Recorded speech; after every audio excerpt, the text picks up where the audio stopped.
Now, let me introduce our second keynote speaker to you, Dr. Vanesa Castan Broto. It's my great honor to introduce Vanesa to you. She has been the senior lecturer at the Development Planning Unit, University College London since year 2011. Her research focuses on possibilities to enhance the well-being of urban citizens through planning intervention and environmental management.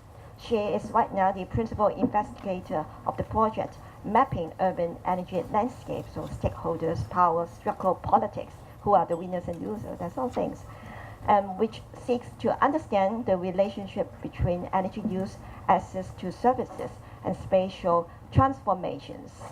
Vanesa has been a doctorate from the University of Surrey and got a master's degrees from the Netherlands. Okay, so without further ado, please join me to welcome Vanesa to give us the keynote speech. Thank you. Thank you, Daphne, and thank you everybody at the Asian Energy Studies Center and the Hong Kong Baptist University and everybody who has contributed to this fantastic conference. It is really my pleasure to be here today. Although a bit jet lag, I hope you are patient with me.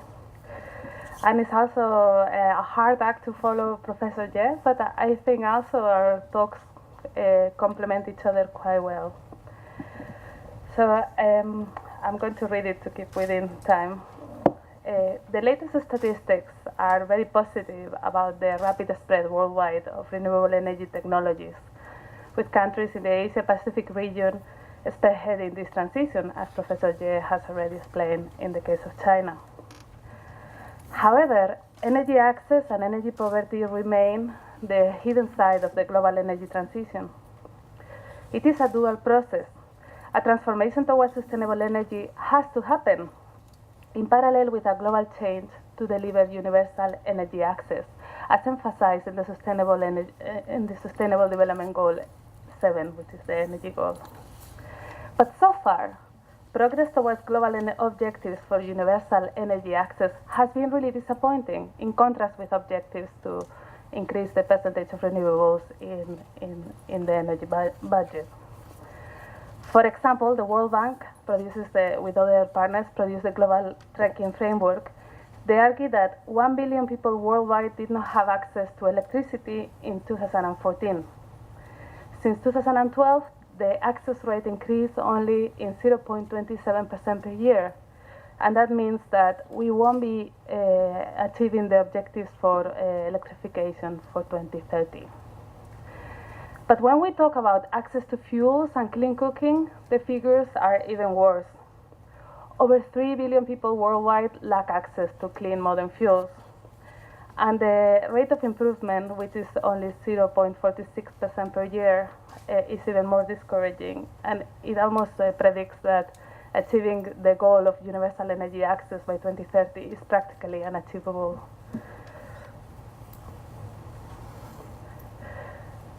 So I think in particular, if we look at this problem in the context of the Asia-Pacific region, we can look at the latest statistics produced by the International Energy Agency, and they are quite discouraging. They are a bit better in terms of electrification, as Professor Jie has mentioned already, in the case of China.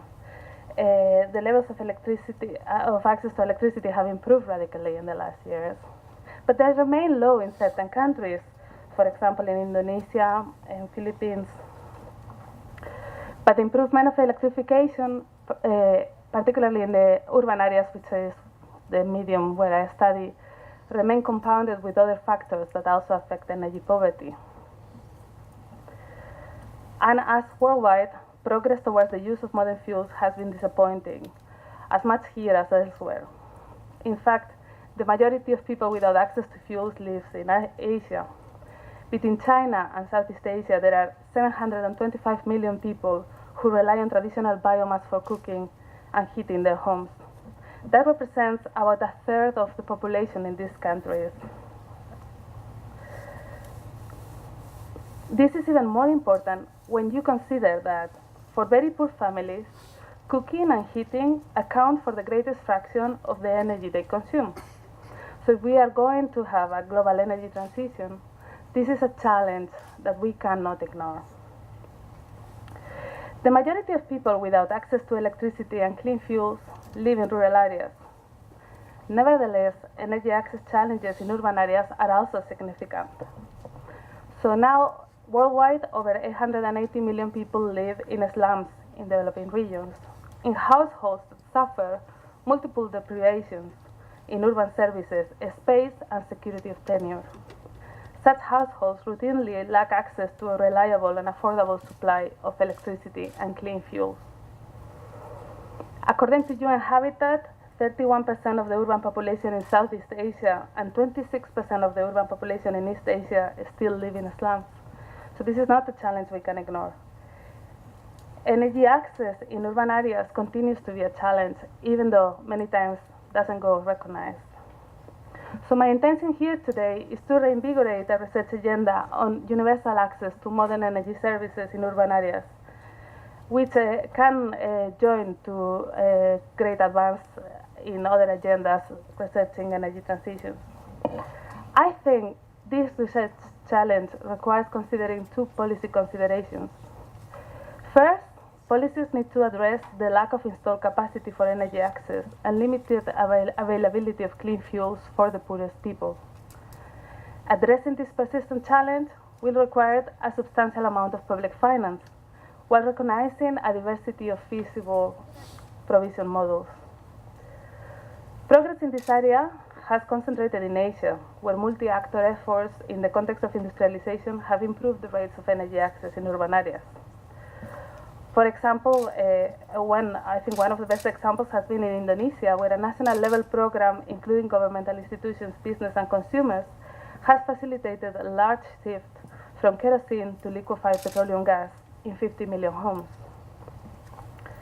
The second policy challenge is the one I want to tackle today, the need to challenge dominant paradigms of energy provision. Unfortunately, the assumption that urbanization is taking to the extension of the electricity grid has long dominated debates of energy access in urban areas. This assumption puts a disproportionate emphasis on electrification at the expense of understanding the real needs for fuels and technologies for clean cooking. Moreover, this assumption obscures the complex ways in which energy access barriers manifest in urban areas. So in Hong Kong, for example, everybody has access to cheap electricity, and yet people can be said to be energy poor because they do not have appropriate energy services, lack insulation, have old appliances, have poor living conditions, and so on. So delivering sustainable energy access in urban areas requires a multidimensional understanding of user needs within diverse urban contexts.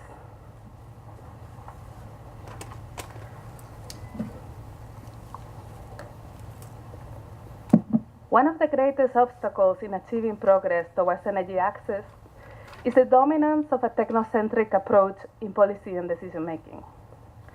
Energy provision is routinely thought of as a technical challenge, exclusively dependent on achieving economies of scale sufficient to extend grids or market change. Most often, energy access is erroneously represented as a binary phenomenon in which we can identify the precise moment before and after in which energy needs are met. This leads to definitions of energy access that are too modest and do not reflect the dimensions of energy demand, what people actually need. So one example of this kind of thinking is the energy ladder, which has dominated debates on urbanization and energy access.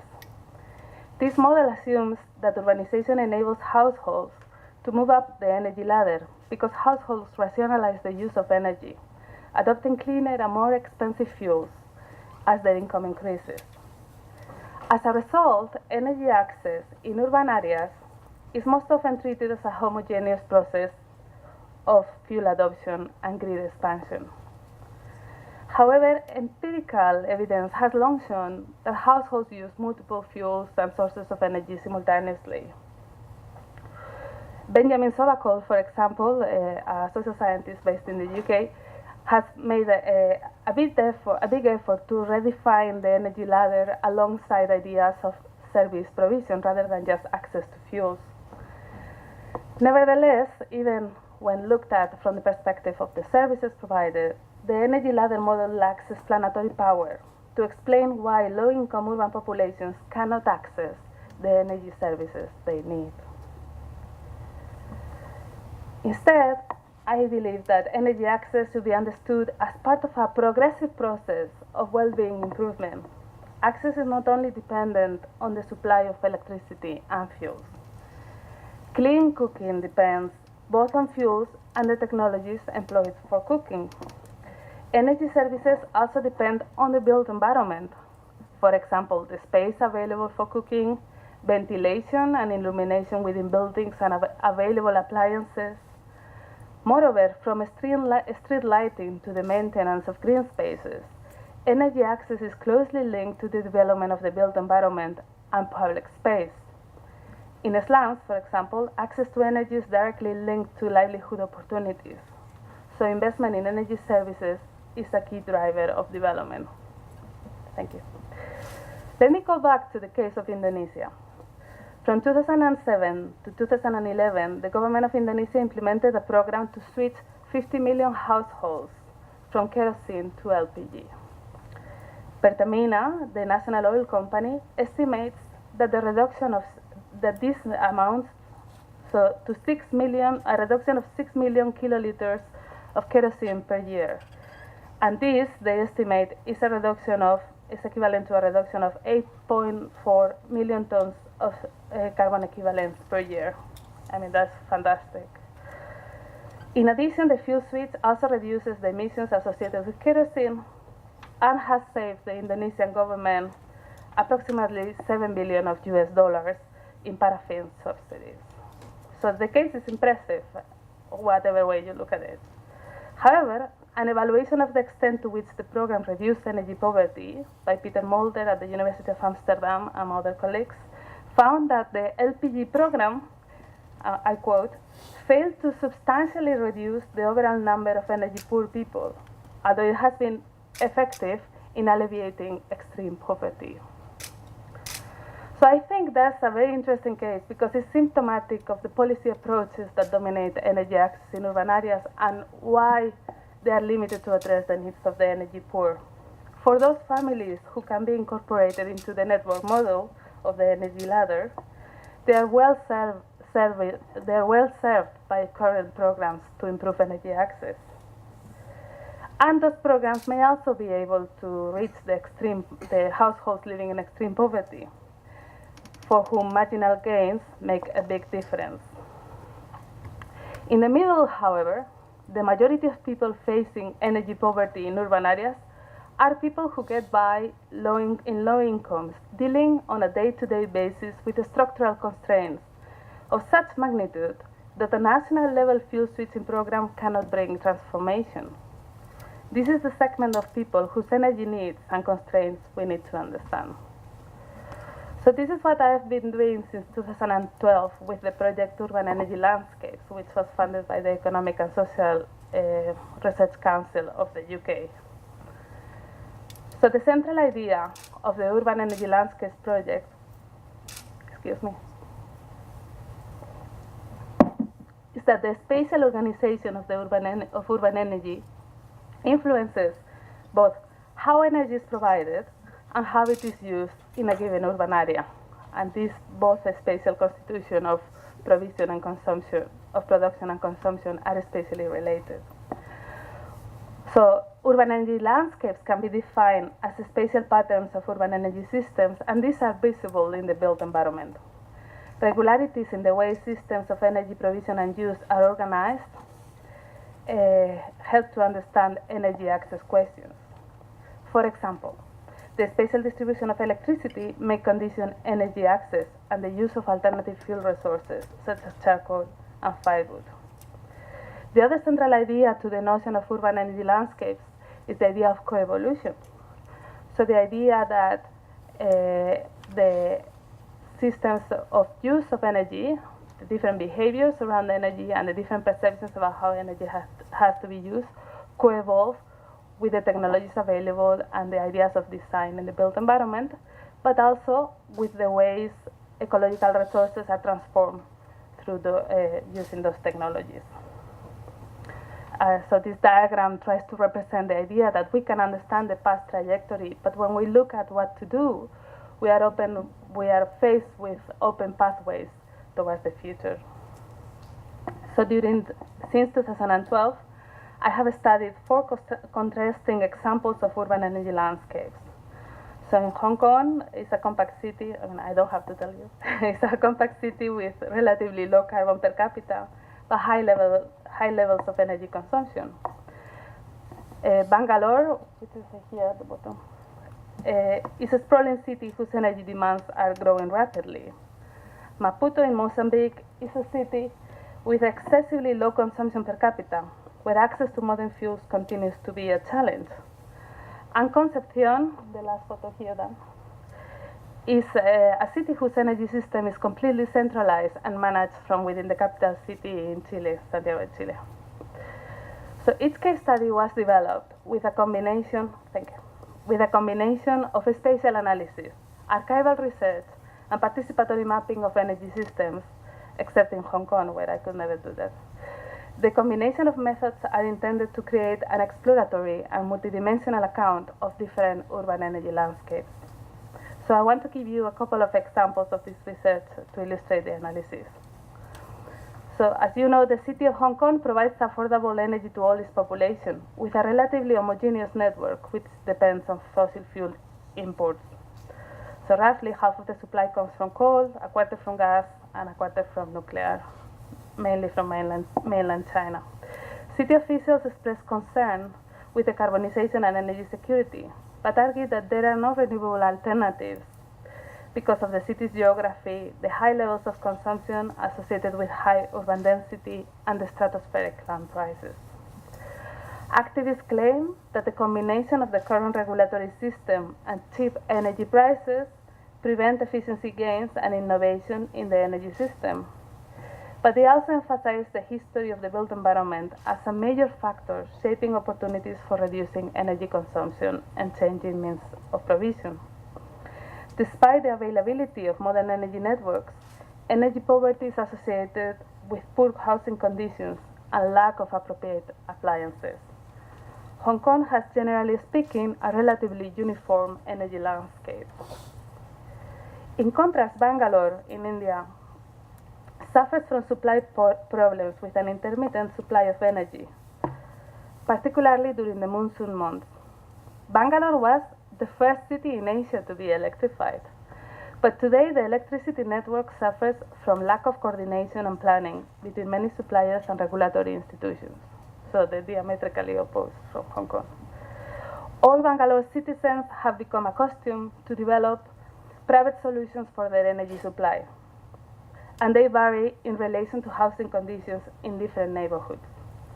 For example, luxury compounds associated with the growth of the IT and offshoring industries rely on diesel generators, and renewable energy is there a means to secure energy supplies.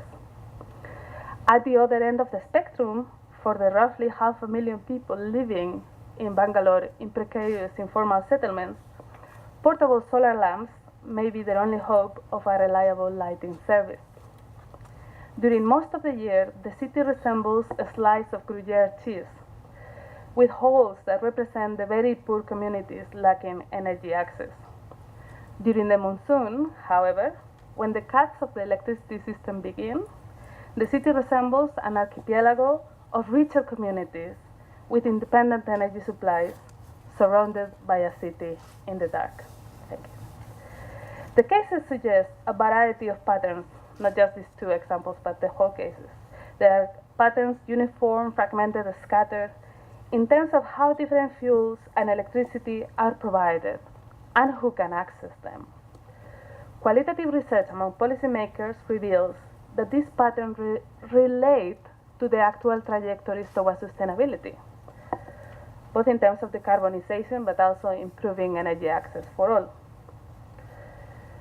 So the spatial organization of urban energy systems shapes potential trajectories for an urban energy transition. I think in practice, this calls for forms of spatial planning that promote flexibility as a means to foster sustainability innovation. So when Daphne asked me to come here to talk with you today, she said, oh, I'd like you to frame some research questions. So what I want to end the talk with is what I think are the key research questions that we need. So, of course, there's a lot of things of the transition, for example, the peak coal and so on, which there's a need to understand more in depth. But I think these are questions that we are in the dark. Achieving universal access to sustainable energy is an urgent challenge. In urban areas, there is a space for cautious optimism, as rapid urbanization opens up opportunities for investment and improved service delivery. But I think we still need to develop a research agenda in these three areas. First, achieving the Sustainable Development Goals as a whole, particularly SDG 7, requires a true understanding of people's needs, their perspectives and aspirations. The first research question is, what are the users' needs in a specific context? The question calls for a deep engagement with people's aspirations while understanding the structural constraints that shape them. Second, there is an urgent need to improve the types of energy, knowledge, and data available. The question is, do we have the appropriate information to address energy access questions? So even there is a chronic lack of data about energy use and demand at the local level, particularly for the urban poor living in rapidly urbanizing areas.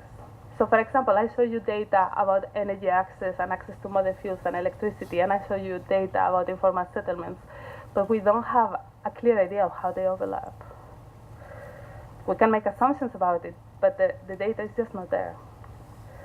Ongoing challenges also include improving survey designs and to allow data disaggregation, because a lot of the data is collected at the household level, not really giving us an idea of how different issues of diversity intersect with the access to energy question.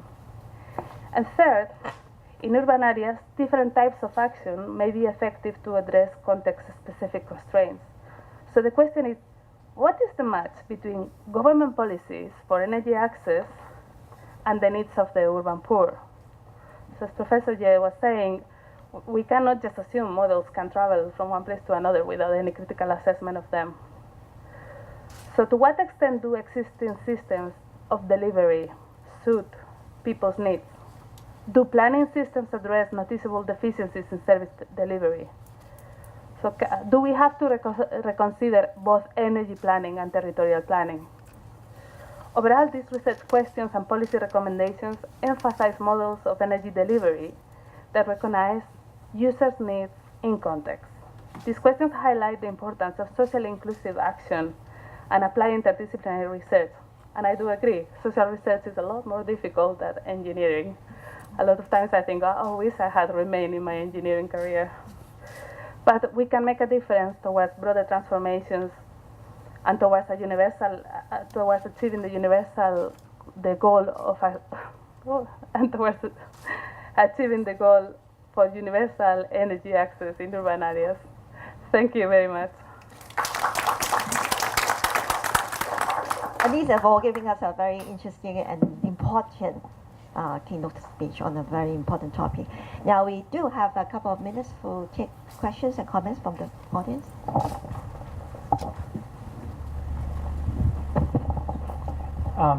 Hello, my name is Masaru Yarime from City University of Hong Kong, and I'm very impressed with your presentation. I have a question with regard to the finance to relatively poor population in India. When I visited Bangalore some years ago, and now there are many companies who are trying to provide access to energy, particularly like solar lanterns. But the challenge is apparently a finance to those, particularly initial investment, initial purchase of this system and product. And I heard that previously India has some regulation with regard to providing finance, and which means that was mainly limited to banks. But apparently that there's a change in the regulations so that now many companies can also provide some kind of finance. So that I'm just curious about how the situation is and what are the challenges in providing finance to the poor. Thank you very much for your question. I understand it's financing for the programs for the provision of solar lamps in informal settlements in Bangalore, which actually Bangalore was a pioneering city providing this. So unfortunately, I may not be able to talk about the whole context of India as a whole, but in the case of Bangalore, what I understand is that solar lamps, so the biggest capital investment was at an early stage to develop the technology appropriate for those informal settlements. And a lot of that happened when companies who were already operating in sustainable innovation in Bangalore and often operating, providing services to big gated compounds and so on, got the opportunity to transfer their technology lessons from one domain to another. So at least in my research on practices of innovation of Bangalore, that was a big factor. And then after those initial organizations started with the programs of spread of solar lamps, it has spread in my understanding, different finance models. Some of them use microcredit, other ones are directly funded by NGOs. It's quite curious to see how one single technology can catalyze different business models around it. The intervention of the local government or even the state government, the state of Karnataka's government, I think is very low in these programs. They have other programs for renewable energy, but not for providing energy in the land. Thank you.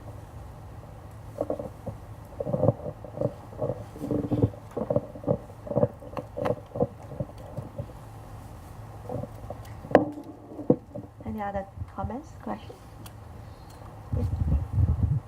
I actually have a small question about that energy ladder, and I noticed that kerosene, that also includes coal and oil, because I don't really see coal and oil on that ladder, but I was just speculating. Yeah. This one. Yeah, so I think in cities charcoal is very often used, but sometimes coal can substitute charcoal. And oil is with kerosene. Yeah. Thank you. But, okay, yeah, please. Philip Andrew Speed, National University of Singapore. I know you were focusing on urban issues, but I'd just like to take you into the rural environment. And clearly you can provide lighting and refrigeration with electricity, but what is your colleagues' recommendations for clean cooking fuel, given that most people do not like cooking on electricity because it doesn't do it right? So what is the clean cooking fuel for rural areas that want a really high flame for their cooking? Yeah, I mean, my disclaimer is that I've never done research in rural areas. So, but there are two things that bother me. One is the strong separation between urban and rural areas, so that there are different solutions. So this is very clear in the case of Mozambique, where you have completely different policies. You have the assumption that electricity will happen in urban areas, and rural areas have to be provided with their own fuel, like either biomass, and the electricity will always be through solar home systems, or that kind of system. I don't think that's quite right. First, because the type of decentralized solutions that you can have in rural areas may have a role in peri-urban areas as well. And second, because we don't really know what the ideal fuel in rural areas is. And I think assuming that is mistaken. So assuming that we can provide them all with electricity, or we can provide them all with, or they have to rely on biomass because they may have a community forestry program, for example, that makes it sustainable and so on. I think it's mistaken to say there will always be that fuel that's more appropriate for rural areas. So I'm sorry I cannot provide you a very straight answer. I think it's a very important answer, a question, but it's a question that you have to go to the context, see what are the resources available there, and then try to make some assessment on that. Thank you.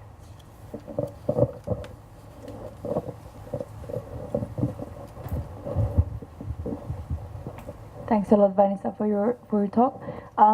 In this graphic, just right on the screen, so there's gas and electricity, but if you talk about gas or electricity made from waste, like organic waste, domestic waste that can create gas and electricity, or both together, where do you put it in your graphic? Because I mean, a lot of, especially in South America, there's a lot of NGOs and civil society working on projects that convert food waste or even from battery to create gas and electricity for local people and local villages. So where would this be implemented in this graphic? So this graphic is an example of technocratic discourses of access to energy, which I don't think are always appropriate. So this graphic describes something about the relationship between increasing incomes and access to fuel. This particularly is from a paper by Esther Duflo and colleagues, which is published in Sapiens. And I think it's clear, but I don't think it's right. And I don't think it's right precisely for the example you are giving. So what I was trying to do was to contextualize this graphic and to say, well, actually, most people use all of the above, depending on what is available in a particular location. So, for example, if you are in Hong Kong, the electricity supply is very cheap. So you can see that even cooking with electricity is very common among very poor families. But in other places, like in Bangalore, for example, people use all kinds of things at the same time in their own households. And sometimes, so we just have done a survey in Mozambique of 1,200 people in 3 different families. And this is the first survey, which is about middle-income people in Mozambique. And why we wanted to do that is because a lot of energy poverty surveys or energy access surveys focus on low-income people, but we really have a very little understanding of what middle-class people are accessing. And what we found was that actually middle-income people with very good access to electricity and LPG would still continue to use charcoal. And the reasons for using charcoal are varied. And what we found as well is that it doesn't depend on income. So your income can increase and you can still use charcoal. So it directly disproves this graphic. And the other interesting thing of our survey is that it shows how built environment constraints shape that access and that use of charcoal. Because for those families for whom LPG was very easily accessible in their neighborhood, they use less charcoal. So there's a substitution between LPG and charcoal, but it's not a straightforward one.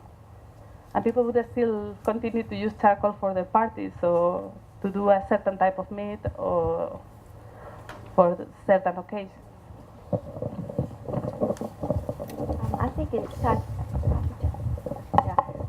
For the interest of time, I really want to give 10 minutes coffee break for everyone. So bear with us, and we cannot take your question this time. But we catch up with Vanesa over the coffee break and then over the lunch break. Thanks, Vanesa, once again for giving us the keynote speech. I find all these stories, local stories of how to tackle energy poverty, very fascinating, and I would love to learn more about these stories with their very specific context. Thanks for bringing our attention to these very important aspects of energy transition indeed. Thanks. Thanks. Yeah, thank you. Yeah.